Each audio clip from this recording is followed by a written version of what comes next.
Bai Hua Fofa adalah dharma yang mendalam dan diuraikan oleh Master Lu. Menggunakan bahasa sehari-hari, menggunakan filosofi kehidupan, dan menggunakan contoh sederhana di kehidupan sehari-hari untuk menjelaskannya. Di dalam Bai Hua Fofa, kita bisa memahami teori dharma yang mendalam dan memunculkan kembali sifat kebudayaan kita semua untuk mengubah nasib kita. Silakan menonton Bai Hua Fofa Master Lu.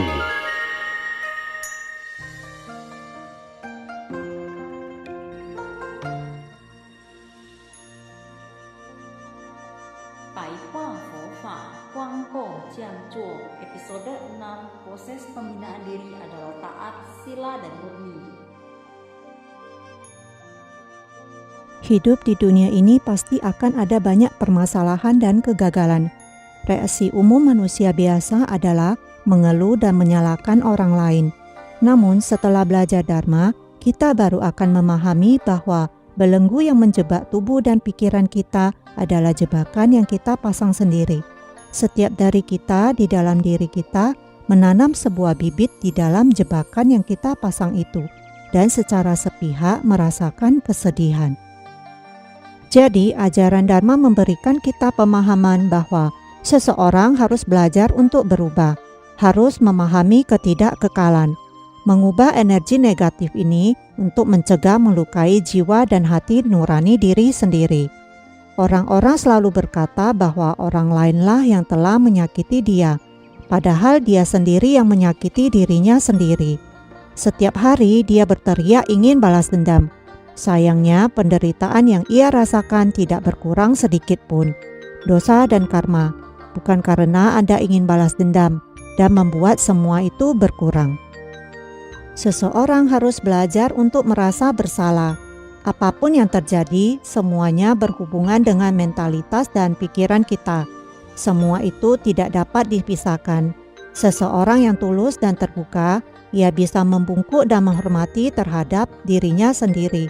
Membungkuk dalam waktu lama, artinya tubuh dan hati Anda telah menerima luka yang mendalam. Jadi, Dharma mengajarkan bahwa tindakan yang terbelenggu, maka ia akan terperangkap di dalam sebuah tempat. Ketika Anda melakukan sesuatu, Anda seperti terbelenggu, membuat Anda terjerat. Jadi, Anda tidak bisa melakukan apa-apa, terperangkap di dalam sebuah tempat, mengunci diri sendiri di dalam sebuah sangkar. Pada akhirnya, hanya akan menyisakan jiwa Anda yang telah hancur. Jadi setelah seseorang menderita, pada akhirnya hanya akan menyisakan jiwa Anda yang telah hancur. Jadi seseorang harus belajar menghargai jodoh baik. Bahkan jodoh buruk sekalipun juga bisa membuat Anda memahami tentang hukum sebab dan akibat. Ketika hal buruk terjadi, Anda akan memahami bahwa ini adalah hasil dari bibit yang telah saya tanam di masa lampau. Inilah balasannya di kehidupan sekarang. Belum tentu ini adalah balasan yang buruk, tapi orang-orang zaman sekarang hanya akan berpikir bahwa sudah seharusnya sesuatu yang baik terjadi kepada mereka. Namun jika mereka mendapatkan sesuatu yang buruk, mereka akan menganggap bahwa tidak seharusnya sesuatu buruk terjadi pada mereka. Inilah yang disebut belenggu atau terjerat.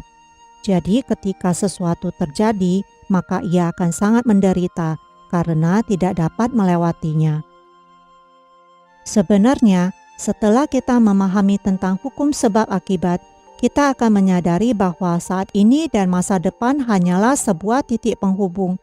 Satu-satunya hal yang harus kita lakukan sekarang adalah bagaimana melakukan yang terbaik di saat ini untuk meraih masa depan, karena semua yang telah berlalu itu gelap dan keruh, seperti awan mendung yang akan menghilang, karena dia hanya akan memberikan Anda sebab perputaran reinkarnasi yang tak terbatas. Jadi seseorang yang terus memikirkan masa lampaunya, maka dia masih akan bereinkarnasi kembali di alam manusia. Pikiran dan tindakan kita dipengaruhi oleh karma masa lampau. Jadi, balasan yang akan datang dapat menimbulkan beberapa balasan karma. Dari permukaannya memang terlihat seperti sesuatu yang abstrak. Contoh sederhana, banyak orang mengatakan sesuatu dan Anda menganggapnya itu benar. Jika Anda tidak berpikir terlebih dahulu saat mengatakannya, maka ada kemungkinan apa yang Anda katakan adalah salah. Banyak orang melakukan hal itu setiap hari.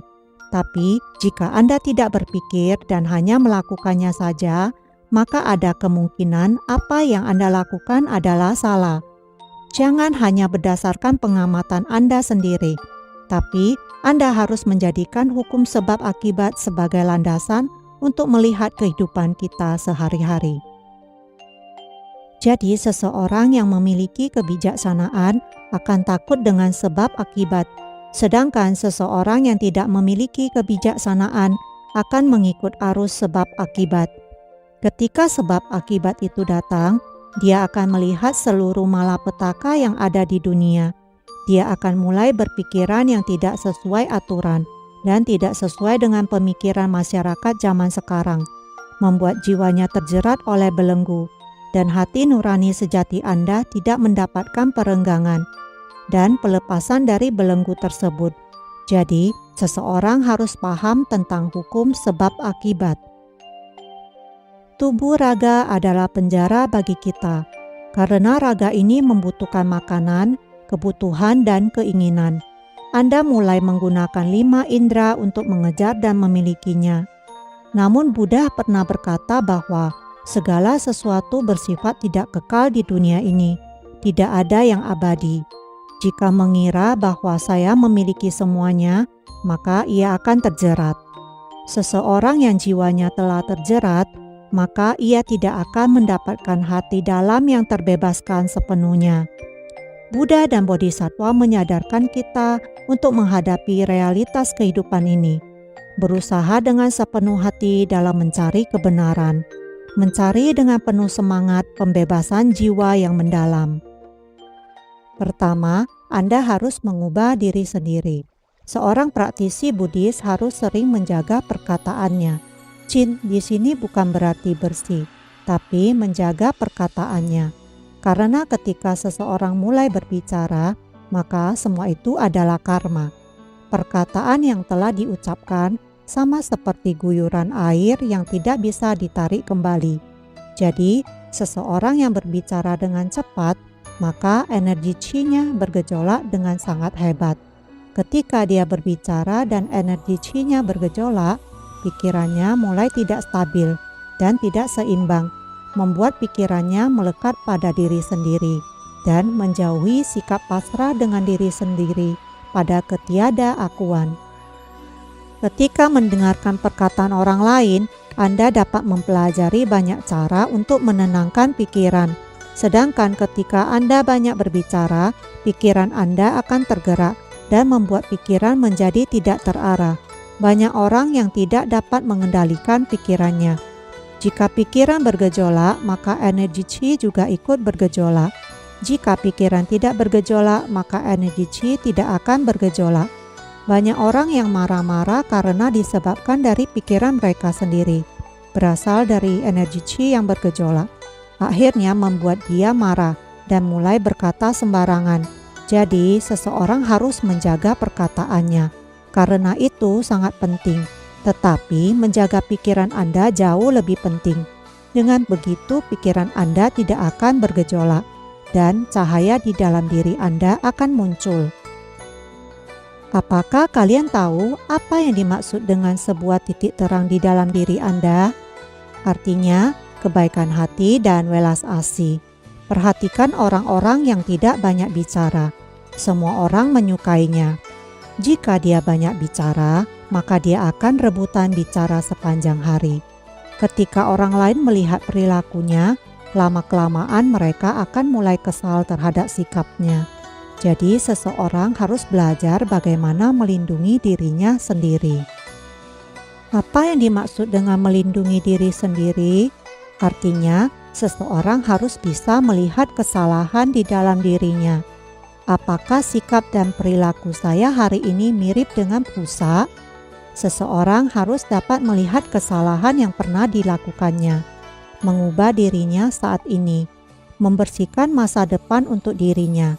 Jika Anda ingin memiliki masa depan yang bersih, maka Anda harus memperbaikinya hari ini. Anda tahu Apa kesalahan yang pernah Anda lakukan sebelumnya? Setelah Anda telah memperbaikinya hari ini, maka masa depan Anda akan bersih. Anda harus sering menenangkan pikiran. Apa yang dimaksud dengan menenangkan pikiran? Artinya, perbanyaklah berendah hati dan mendengarkan orang lain. Kurangi keras kepala, menghormati orang lain dan berendah hati dengan penuh hormat. Perhatikan bagaimana seseorang yang menghormati orang lain, maka dia pasti adalah orang sederhana dan rendah hati. Dia pasti adalah orang berbudi luhur, bermoral, dan sangat berkelas. Harus menghormati orang lain, melakukan sesuatu dengan hati yang hormat, melihat tindakan dan mengerti. Anda harus bisa melepaskan status Anda hari ini, barulah Anda dapat menghormati orang lain. Sedangkan jika Anda merasa sangat bermartabat, maka Anda tidak dapat melepaskan status Anda. Jadi, ketika seseorang menghormati orang lain, pada dasarnya Anda dapat melihat beberapa sifat dasarmu sendiri, mengerti makna keberadaan Anda di dunia ini. Coba Anda perhatikan, seseorang yang melakukan sesuatu dengan sepenuh hati akan dihormati oleh orang lain. Menghormati orang lain baru bisa membuat kita bisa belajar dharma dengan baik. Seseorang yang menghormati orang lain dapat melihat sifat dasarnya sendiri. Seseorang harus membuat pikiran mereka pada aura yang bersih dan luas. Seseorang tidak boleh sering marah-marah.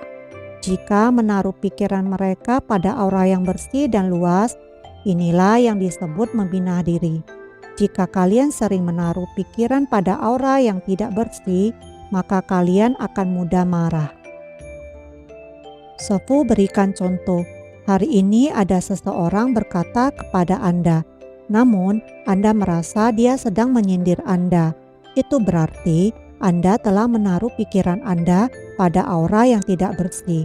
Jika hari ini Anda melihat orang lain berbicara, lalu Anda merasa bahwa dia sedang membicarakan Anda, namun Anda merasa perlu memperbaiki jika ada kesalahan dan mengingat untuk tidak mengulang kesalahan yang sama. Tidak masalah, karena saya memang sedang belajar. Saya tidak hanya ingin belajar dharma, tetapi juga belajar menjadi manusia. Jadi, jika seseorang melakukan kesalahan, maka ia harus bisa memperbaikinya. Dengan begini, Anda telah membina diri pada aura yang bersih, dan semua itu akan berlalu. Penderitaan manusia terbentuk karena menganggap bahwa masalah itu tidak dapat berlalu. Padahal sebenarnya, semua masalah pasti akan berlalu. Belajarlah untuk melakukan yang terbaik dalam segala hal.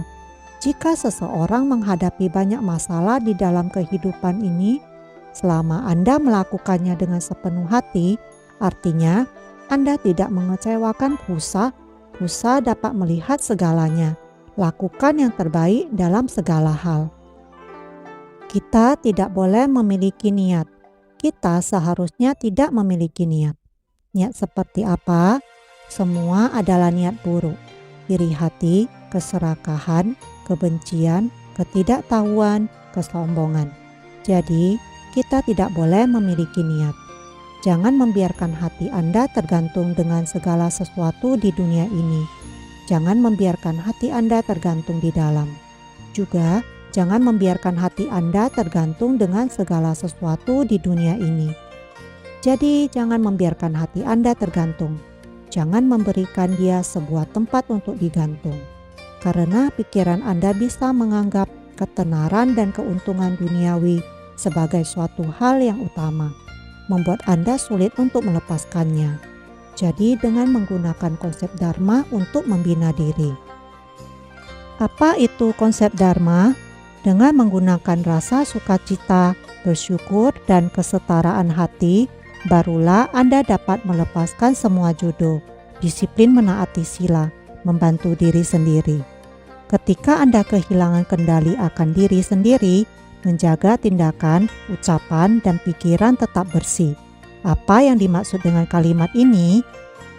Jika Anda tidak bahagia hari ini, maka Anda harus belajar membuat diri Anda bahagia, karena keesokan harinya perasaan Anda akan berubah.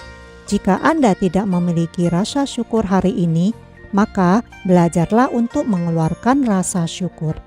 Apakah Anda merasakan bahwa orang lain telah banyak membantu Anda dan siapapun yang telah bersikap buruk terhadap Anda tetap harus berpikir bahwa ia pernah bersikap baik terhadap Anda dan membantu Anda. Inilah yang disebut sebagai rasa bersyukur. Kesetaraan hati. Jangan memandang rendah orang lain, juga jangan dipandang rendah orang lain. Inilah yang disebut sebagai kesetaraan hati. Kesetaraan hati dengan kemerosotan moral tidaklah sama. Seseorang yang kemerosotan moral itu karena dia tidak rajin dan orang-orang akan memandang rendah dia. Namun, seseorang yang memiliki kesetaraan hati, dia akan menganggap bahwa semua orang setara dengannya. Dia sama dengan setiap orang.